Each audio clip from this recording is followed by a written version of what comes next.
A lo largo de su vida, Jerónimo, conocido por sus grandes habilidades, alcanzó la fama de ser un hombre virtuoso. Y sobre todo por su saber y por su capacidad para traducir la Biblia. De hecho, este hombre llevó a cabo la traducción de la Biblia más importante, probablemente, de la historia, porque ha sido leída durante más de 1000 años, de manera continua, y prácticamente no había otra. Este hombre, para hacer su traducción, decidió viajar a Belén y estuvo viviendo como 13 años entre pastores judíos con el fin de aprender bien el hebreo y poder traducir la Biblia al latín, que era la lengua que más personas hablaban en su momento. Esa traducción, aunque todavía está disponible, ya no nos es tan útil porque nosotros nos manejamos en otras lenguas. Y sin embargo fue de mucha ayuda y todo el mundo reconoce la labor de este hombre entregado a la traducción de la Biblia. Pero lo que muchos no saben acerca de esta persona es que vivió particularmente atormentado los últimos años de vida. Trató de convencer a otros de que el fin del mundo estaba cerca y llegó a pensar que no existía esperanza alguna, ni para la iglesia ni para sus enemigos. Así que terminó sus últimos días escondido en cuevas y escondiéndose de cualquier presencia que le produjese cierto temor. Terminó sus días apartado de la realidad, confundido, desalentado. El mundo ha avanzado tanto desde entonces y sin embargo nos damos cuenta de que en muchas ocasiones la realidad no avanza a un mejor lugar. Parece que el mal camina de peor en peor y los gobiernos y aquellos que están en el poder no semejan dar solución a ello. Parecen incapaces de atajar las problemáticas y a veces incluso pensamos que son parte esencial del problema. En estos últimos meses nos encontramos ante un caos global, económico, político, generalizado. Y algunos pensaron que el 2020 se quedaría atrás y el 2021 sería distinto, pero estamos a punto de llegar al 2022 y los problemas continúan. Y mientras tanto, miles, millones de personas mueren cada año en sus delitos y pecados. Y muchos a nuestro alrededor parecen perder interés en las realidades espirituales. Y a la luz de todo ello uno se plantea, ¿qué podemos hacer? ¿Qué debemos hacer? La palabra de Dios nos muestra que pocos años después del nacimiento de la Iglesia, la situación también era bastante comprometida. Y a pesar de haberse extendido en número y en territorio, los creyentes se encontraban en dificultades. Convivían con una sociedad desenfrenada, igual que la nuestra, pero además cada vez más hostil al mensaje que estaban anunciando. Y en medio de esa confusión y en medio de toda esa presión, en el Nuevo Testamento encontramos instrucciones concretas acerca de cómo hemos de conducirnos. Instrucciones delimitadas para afrontar nuestra realidad espiritual en un ambiente muchas veces poco propicio para ello. Y en particular Pablo, el apóstol, va a dar instrucciones en las llamadas epístolas pastorales con el fin de cómo la Iglesia, los creyentes, pueden enfrentar las presiones externas, pero también pueden enfrentar las alteraciones internas que muchas veces surgen entre las propias congregaciones. Y es que, en este caso, Timoteo, que era el receptor de aquellas epístolas, no tenía una misión sencilla por delante y con ese fin había sido enviado a la iglesia de Éfeso donde servía. Y en el capítulo 3 de 1 Timoteo, Pablo le dice a Timoteo, te escribo para que sepas cómo debe conducirse uno en la casa de Dios, que es la iglesia del Dios vivo, columna y sostén de la verdad. Y de manera más específica, dice el versículo 18 del capítulo 1, esta comisión te confío, hijo Timoteo, conforme a las profecías que antes se hicieron en cuanto a ti, a fin de que por ellas pelees la buena batalla. ¿Cómo? Guardando la fe y una buena conciencia, que algunos han rechazado y naufragaron en lo que toca a la fe. Y a partir de ahí, Pablo va a comenzar con instrucción tras instrucción, con dirección tras dirección, acerca de cómo la Iglesia de Cristo debe enfrentar la oposición, pero también la confusión. Y la primera instrucción que Timoteo le va a recibir, que Pablo le va a dar a Timoteo, resulta sorprendente. Porque hay mucho en juego, porque la situación cada vez es más insostenible. Y a lo mejor, como Jerónimo, lo que Timoteo pensaría es que en ocasiones ya no merece la pena intentarlo.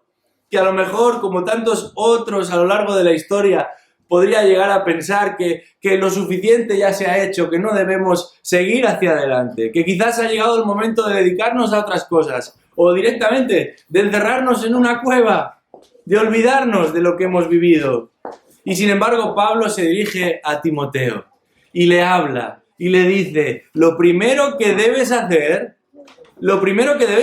como iglesia es orar. Vamos a nuestro texto de esta mañana, 1 de Timoteo 2, versículos 1 al 4. 1 de Timoteo 2, del 1 al 4. Dice así la palabra de Dios. Exhorto, pues, ante todo, que se hagan rogativas, oraciones, peticiones y acciones de gracias por todos los hombres, por los reyes y por todos los que están en autoridad, para que podamos vivir una vida tranquila y sosegada, con toda piedad y dignidad, porque esto es bueno y agradable delante de Dios nuestro Salvador, el cual quiere que todos los hombres sean salvos y vengan al pleno conocimiento de la verdad. En esta mañana quisiera compartir dos aspectos que hacen de la oración una práctica esencial para la Iglesia en medio de un mundo hostil. Dos factores que convierten a la oración en un elemento fundamental para la supervivencia del pueblo de Dios, pero también para su crecimiento. Y el primero de los aspectos lo encontramos en el versículo 1 y podríamos llamarlo la prioridad de la oración. La prioridad de la oración. Pablo dice, versículo 1, exhorto pues ante todo. Y la palabra exhortar no simplemente tiene la fuerza de una orden aquí, de un mandato, sino que incluye un aspecto de ruego, un elemento de súplica. Pablo podía haberse limitado y haberle dicho a Timoteo lo que tenía que hacer, porque Pablo en un sentido era un apóstol, era su padre espiritual y además era su jefe. Él lo había enviado a la ciudad de Éfeso, él le había designado una tarea que cumplir. Y sin embargo, el apóstol abre su corazón y le hace saber que en medio de la adversidad, en medio de la decepción y de la prueba, el orar es prioritario. De hecho, el texto dice literalmente, primero que todo. Y no se refiere tanto al orden numérico, punto 1, punto 2, punto 3, sino más bien al grado de importancia. Pablo va a dar muchas instrucciones a Timoteo en esta carta. Pero antes de hablar de otra cosa, lo primero que le presenta es la importancia de la oración. Timoteo y toda la congregación de aquella iglesia en Éfeso deben dar prioridad a la oración. Y esto no es algo nuevo ni excepcional.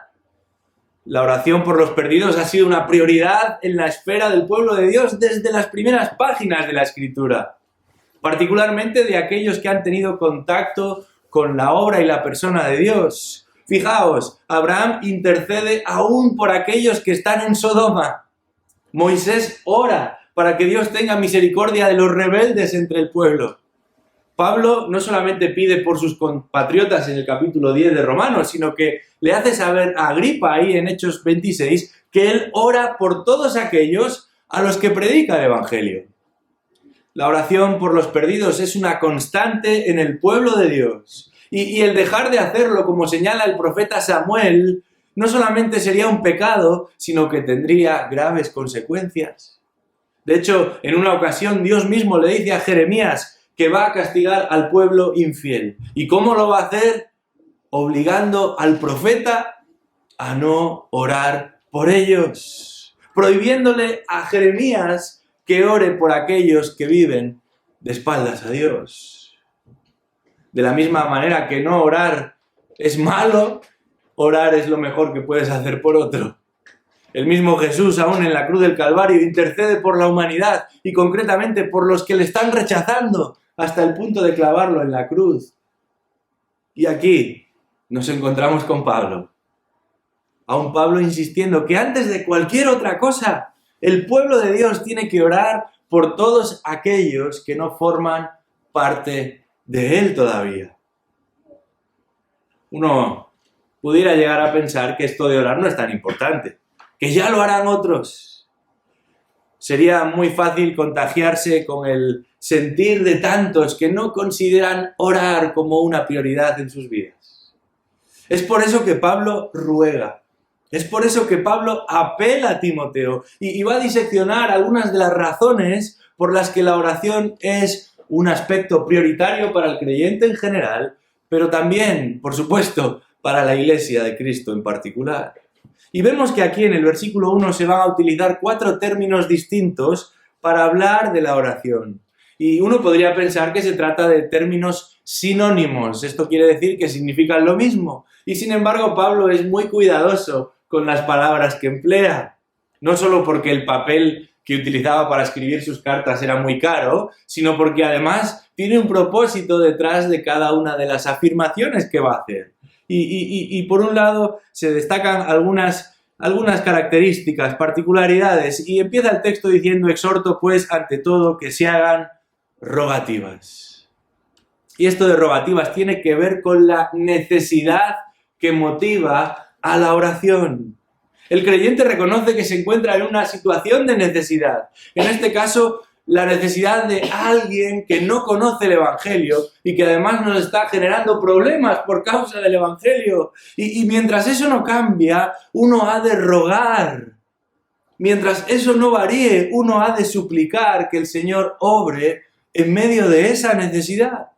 Por eso Pablo comienza hablando de rogativas. Pero también se refiere a oraciones. Y este es un término más genérico con respecto a la oración, pero nos habla de oraciones específicas. Esto quiere decir que no se pide por mí y por todos, se pide por algo en concreto. A veces los niños oran y piden por la paz del mundo. Bueno, eso está muy bien, que el mundo sea un lugar de paz, pero eso es muy genérico, vamos a ser más concretos. Y esto es lo que está pasando aquí. Tenemos que orar específicamente, no simplemente alzar nuestros ojos al cielo y mencionar cosas que pasan por nuestra cabeza. Si nos dirigimos a Dios es porque hay algo que nos preocupa y eso mismo es lo que le presentamos. El texto continúa y además de rogativas y de oraciones, se nos habla de peticiones. Y esto de peticiones incluye la idea de interceder ante una persona de rango superior. El creyente es consciente de que no se dirige a un cualquiera, ni siquiera a un superior, está hablando con Dios. Y esto es un privilegio, pero también una responsabilidad. Pedro llega a decir que los creyentes son, en cierta medida, sacerdotes delante de Dios. Y una de las funciones del sacerdote no era otra que interceder por otros. De la misma forma que Cristo intercede por nosotros, de alguna manera la Iglesia de Cristo intercede por el mundo.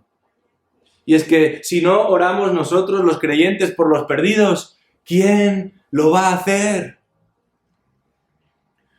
Pero hay algo más aquí: rogativas, oraciones, peticiones y acciones de gracias. Y esto de las acciones de gracias nunca está de más incluirlo cuando nos dirigimos a Dios, porque aún el hecho de poder dirigirnos a Dios debería despertar en nosotros acción de gracias. El simple hecho de comunicarnos con Dios, el simple hecho de saber que Él nos escucha, es un motivo de gratitud. Pero el saber también que Él no solo nos escucha, sino que va a obrar, es un motivo de gratitud. De manera que el recorrido que Pablo nos plantea aquí es el siguiente. El creyente reconoce que hay una necesidad, una carencia vital.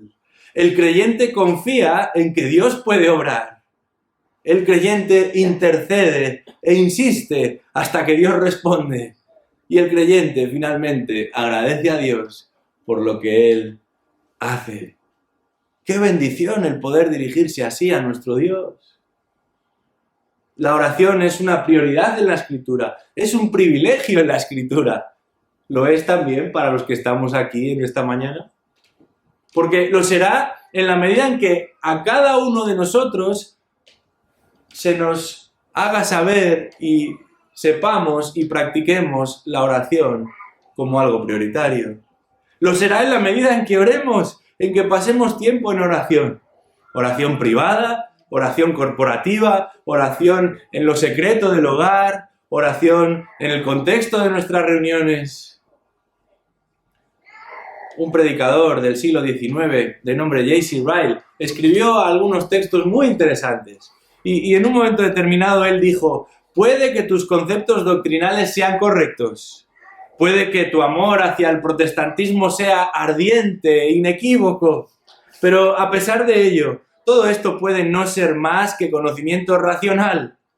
La gran cuestión es esta, dice Ryle: si eres capaz de hablar con Dios, además de hablar acerca de Dios.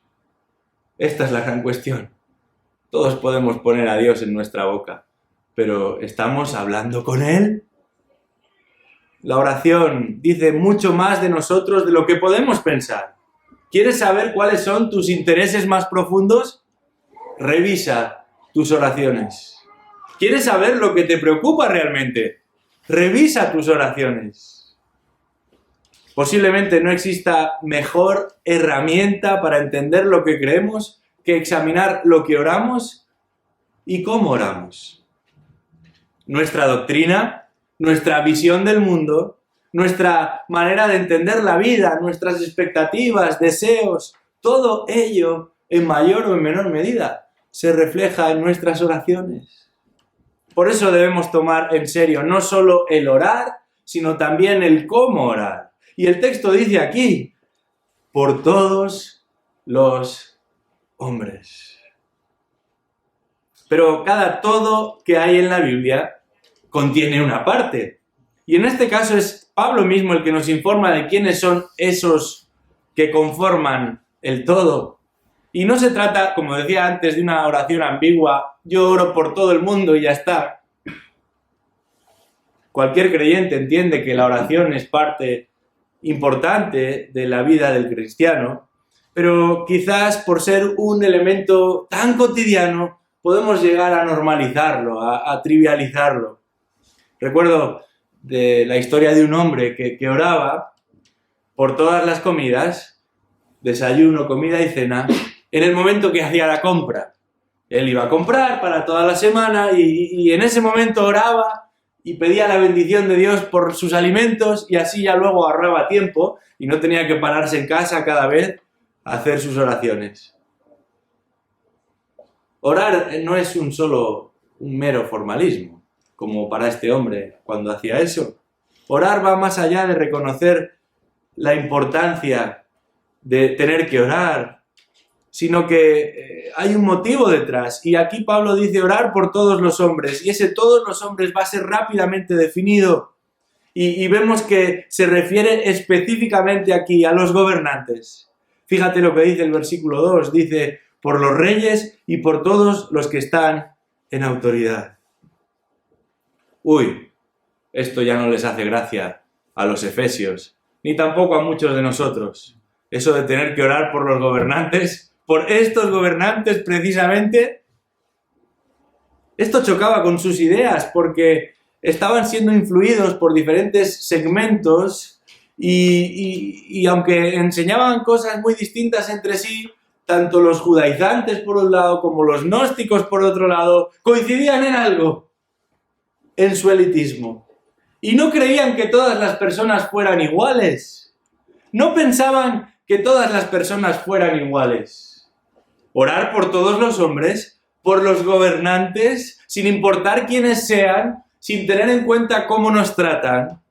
Esto chocaba con su manera de entender la realidad y con las voces que escuchaban a su alrededor, porque además eran los gobernantes los que estaban generando gran parte de sus problemas.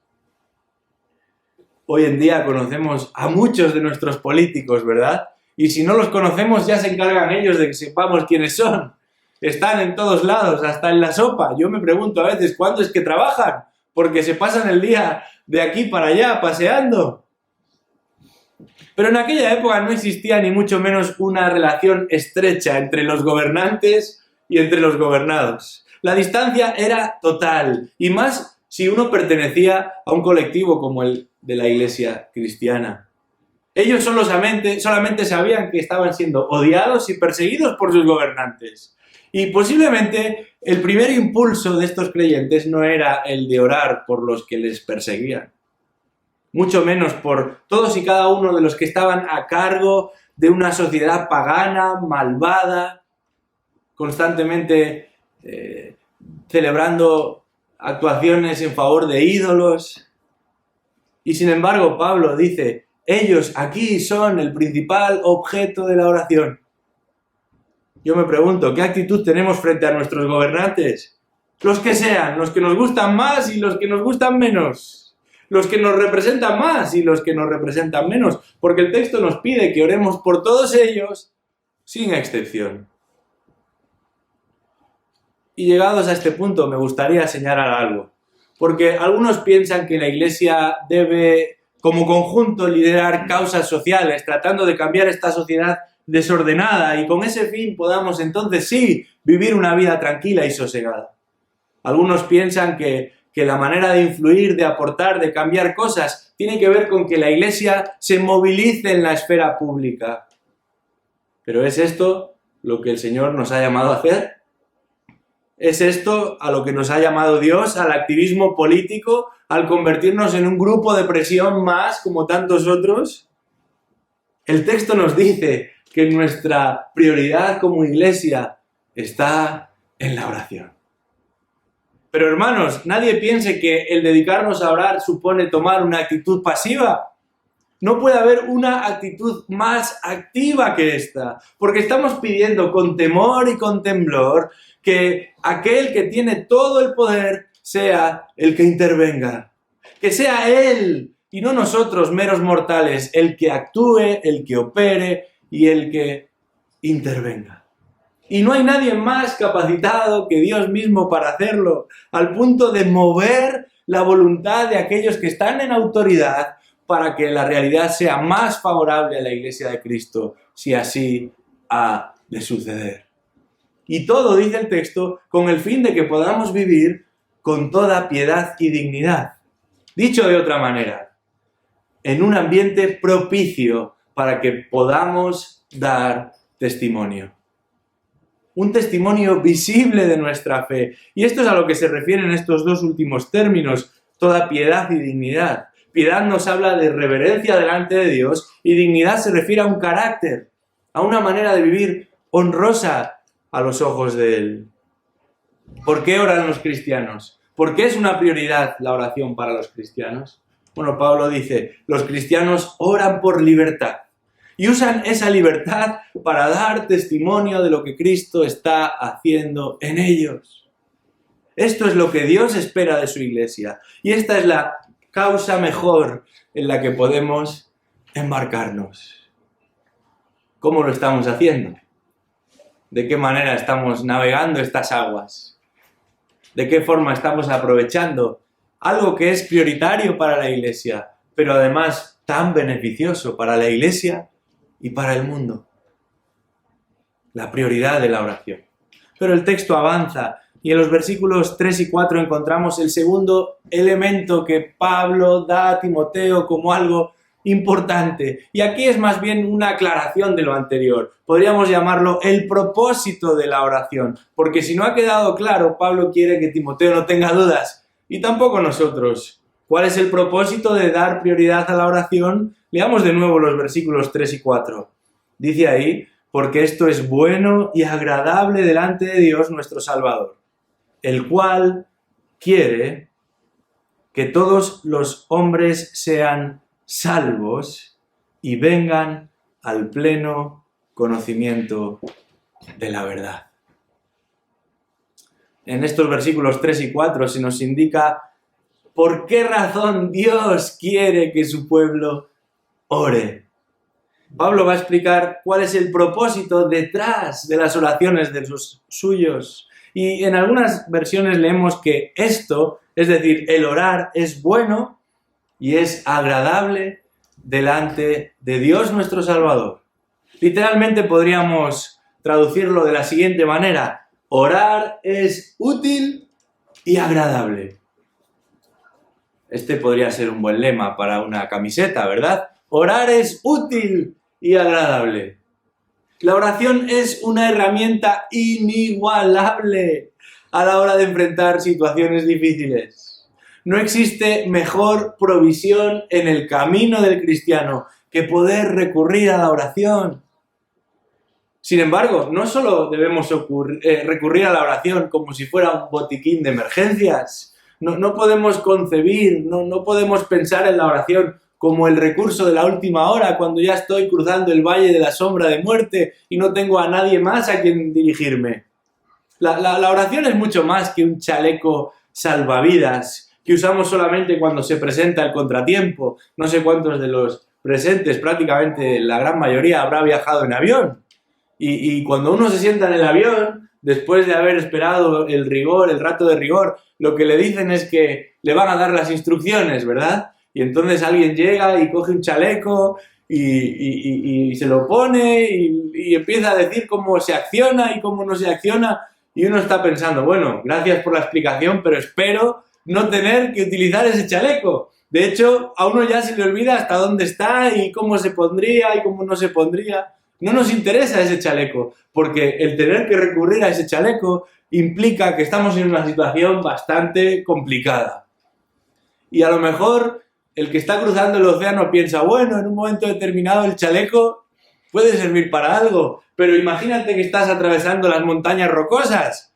Ese chaleco me parece que no va a ser de demasiada ayuda si el avión llega a caerse. No, la oración no puede ser un chaleco salvavidas que solo en una situación extrema voy a tener que utilizar. La oración es, en un sentido, un metrónomo. Un metrónomo es el compás que marca cómo funciona la relación con Dios. Cuando era un niño pequeñito, como algunos de los que tenemos por aquí, mis padres me apuntaron a lecciones de piano y estuve varios años yendo a clases de piano. Y una de las cosas que hacía el profesor, nada más sentarnos en el aula, era encender el compás. Y a mí me ponía muy nervioso. No sé si habéis visto en acción un compás, pero el compás es infalible. El compás no falla, marca un ritmo fijo. Y el que falla es uno, que constantemente se adelanta o se atrasa. Pero el compás es la clave que nos ayuda a entender si estamos yendo a la velocidad, a la cadencia adecuada o nos estamos quedando atrás. La oración es el compás del cristiano. De alguna manera revela mejor que nada cuál es nuestra realidad espiritual delante de Dios. Porque la oración es desnudarse delante de Dios. Es venir a Él como somos, sin ninguna protección, sin rodeos, sin ruidos, en la intimidad del silencio y de lo privado. Alguna persona aquí podría pensar, bueno, yo no sé qué hacer para el Señor. Me encuentro en un momento de mi vida que no sé qué hacer para el Señor. No me siento útil. Y Él mismo responde en este texto y te dice, ora, porque es útil para mis propósitos. Alguna persona aquí podría pensar, bueno, yo no sé si estoy haciendo lo correcto. Yo no sé si camino delante de Dios como debería. Él mismo responde y te dice, ora, porque esto es agradable para mí. Dice el texto, esto es bueno, es útil, es agradable delante de Dios. Y el texto dice, ora y ora concretamente, específicamente, porque la petición específica de la que nos habla el texto es que Dios permita un ambiente propicio para la proclamación del Evangelio. La petición específica consiste en que Dios permita un contexto adecuado Un contexto en el que la Iglesia pueda desarrollar un testimonio en medio de la sociedad en la que está. Un contexto en el que el no creyente tenga la oportunidad de observar lo que está sucediendo contigo y conmigo. No es simplemente preparar un folleto y tirárselo a la cabeza al que pasa por la calle. Claro que está bien entregarle el folleto, pero esa persona tiene que ver en tu vida lo que está pasando, lo que Dios está haciendo, a medida que tú hablas. Y eso solo sucede en un contexto en el que hay paz, en el que, como dice el versículo 2, podemos vivir una vida tranquila y sosegada, podemos hablar, podemos comunicar, podemos compartir el Evangelio. En estos días se publicaban algunas cifras en cuanto al nivel de persecución en el mundo, porque esta realidad de una vida sosegada no es lo que muchos conocen, tristemente. En este preciso momento, mientras nos encontramos sentados y yo de pie en este lugar, muchos están sufriendo por causa del Evangelio. Muchos están pagando en sus cuerpos el costo de seguir a Cristo. Según los últimos estudios, en el mundo hay 245 millones de cristianos sufriendo persecución. En muchos lugares, dice el texto, la conversión al cristianismo está prohibida por las amenazas del gobierno o de grupos extremistas. Estos se ven obligados a dejar sus casas o empleos por miedo a que la violencia los alcance. Sigue diciendo el informe, son agredidos físicamente o incluso muertos a causa de su fe. Son arrestados, interrogados y en varias ocasiones torturados por rechazar el negar a Jesús. ¡Qué terrible! Es difícil establecer una cifra exacta, pero podemos estimar, siendo muy conservadores, que 1 de cada 5 cristianos en el mundo está siendo perseguido de esta manera. No somos muchos en este lugar, en esta mañana, pero somos más de 5, más de 10 y más de 15. Imagínate que 1 de cada 5 personas de las que estamos aquí está siendo perseguida en este momento.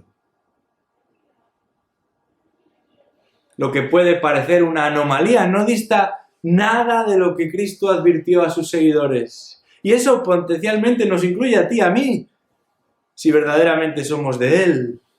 Porque a lo largo de la historia el cristianismo ha avanzado en muchas ocasiones durante épocas de persecución.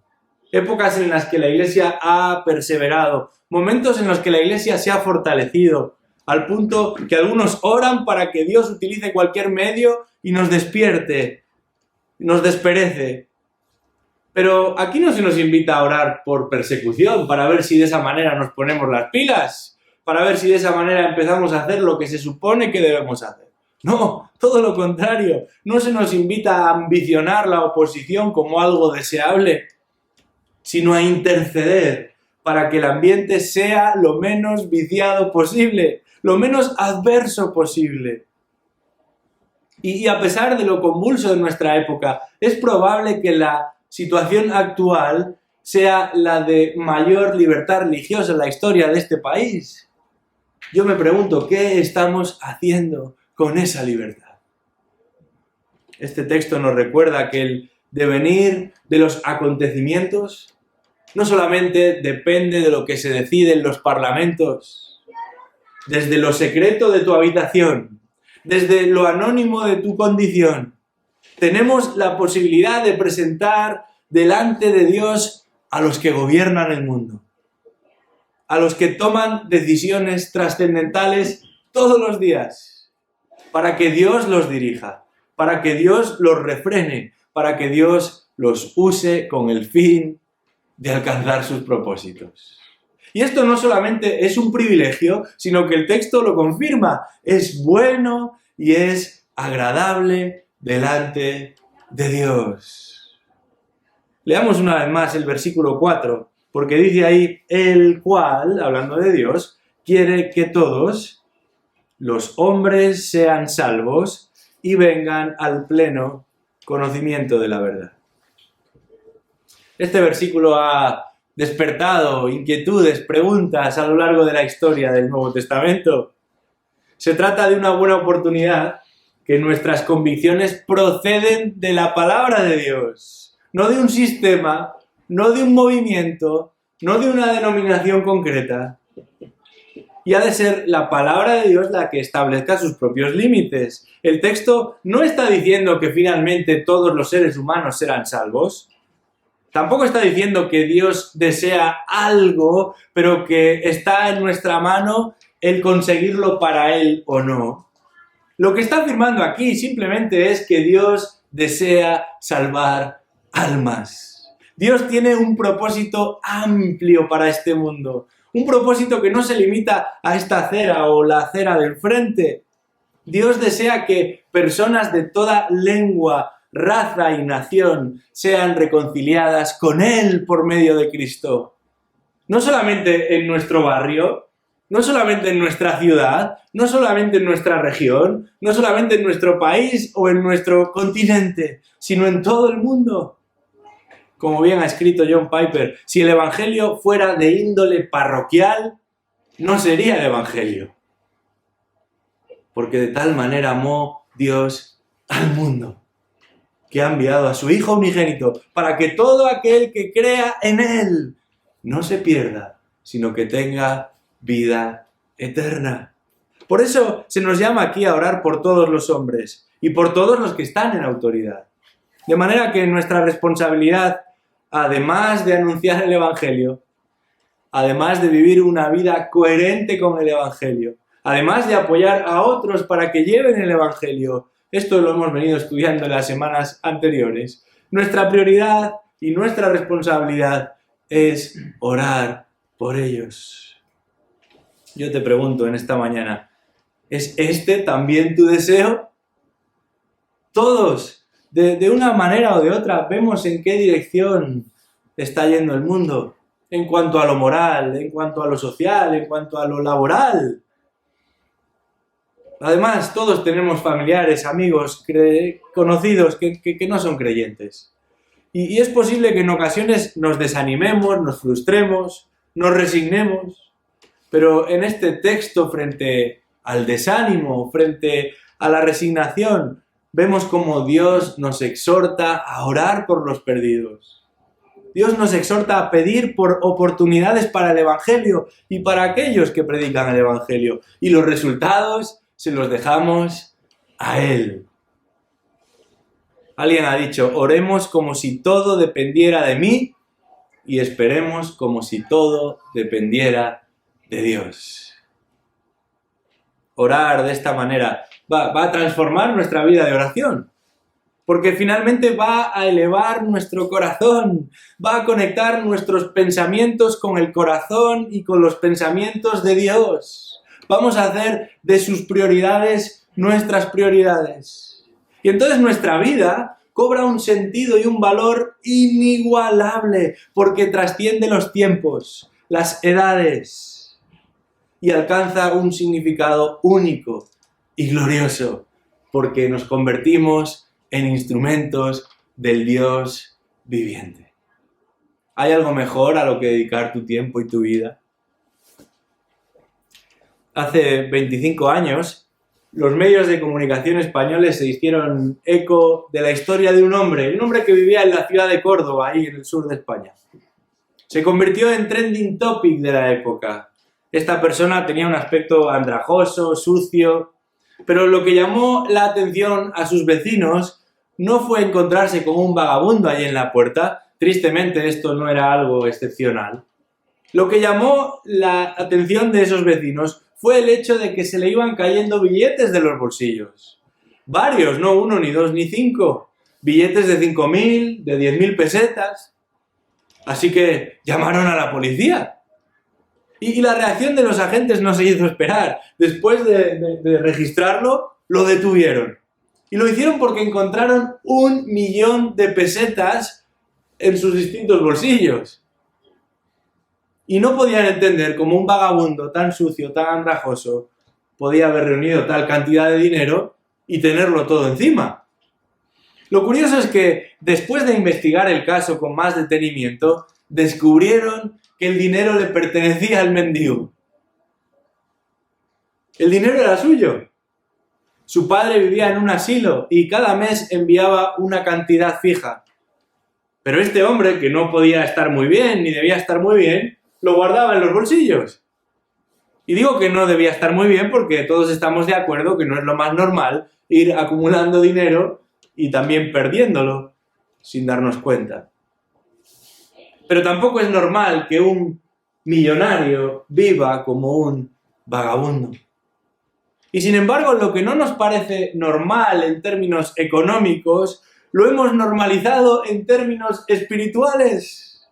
La Biblia nos enseña que el Señor del universo ha puesto a disposición de sus hijos una infinidad de recursos en Cristo Jesús. Dios mismo se ha comprometido a estar con los suyos, a cuidar a los suyos, a proteger a los suyos. Y esto no es algo que vamos logrando progresivamente, es algo que Él ha puesto a nuestra disposición desde el momento en que nacemos de nuevo. Y sin embargo vivimos como vagabundos espirituales, malvivimos como indigentes espirituales y no hacemos uso de todo lo que Él nos ha prometido dar. Jesús mismo, hablando con sus discípulos, les llega a decir, no tenéis porque no pedís. Nuestra vida de oración refleja perfectamente dónde está nuestro corazón, cuáles son nuestras predilecciones, cuáles son nuestras preocupaciones, cuáles son nuestras prioridades.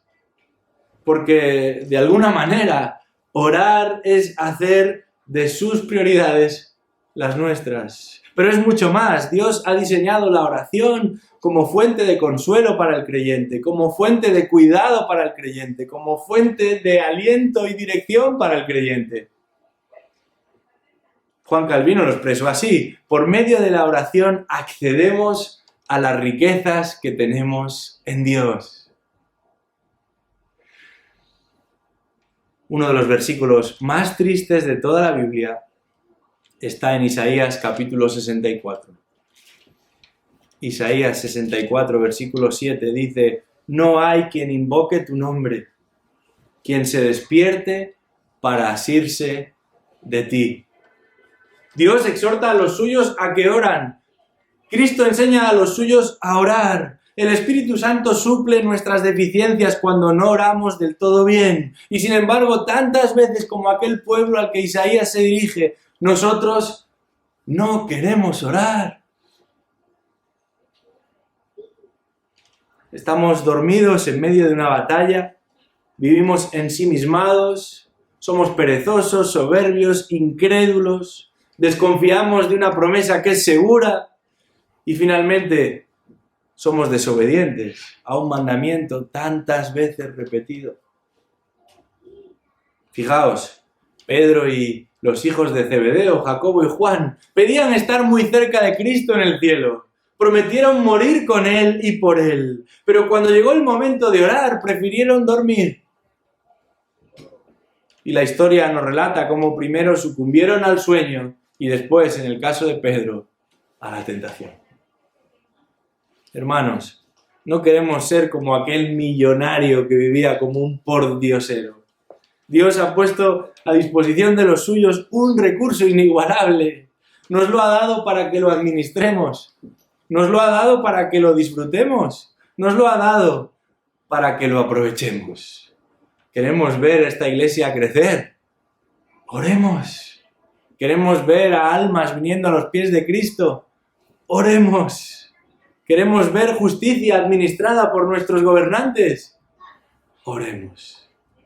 Oremos y esperemos en aquel que no eximió ni a su propio Hijo, sino que lo entregó por nosotros, y añade el texto, ¿cómo no nos dará también con Él todas las cosas? Oremos. Vamos a orar. Señor, en este día, cuando nos acercamos a tu palabra, nos sorprende que hayas querido obrar de esta manera y que lo que pidas de nosotros es que descansemos en ti de esta manera, por medio de la oración. Gracias por prometer tu compañía y también tu ayuda. Gracias por confirmar que todo está bajo tu mano y bajo tu control. Y gracias por darnos la oportunidad de participar de tus propósitos eternos por medio de la oración. Te pedimos, Señor, que hagas de cada uno de los que estamos aquí hombres y mujeres de oración, personas que están dispuestas a ponerse de rodillas, a dejar todas sus cargas a los pies de Cristo, a confiar en que tú tienes poder y capacidad de obrar, a esperar a que en tu tiempo harás lo que consideres, a saber que hay un Dios grande que reina sobre cielos y tierra y que un día será reconocido por todos los que vivimos y aún los que han pasado la eternidad. Te alabamos, Señor, por tu grandeza y te pedimos que salves almas en este lugar. Oramos esto en el nombre de Cristo Jesús. Amén.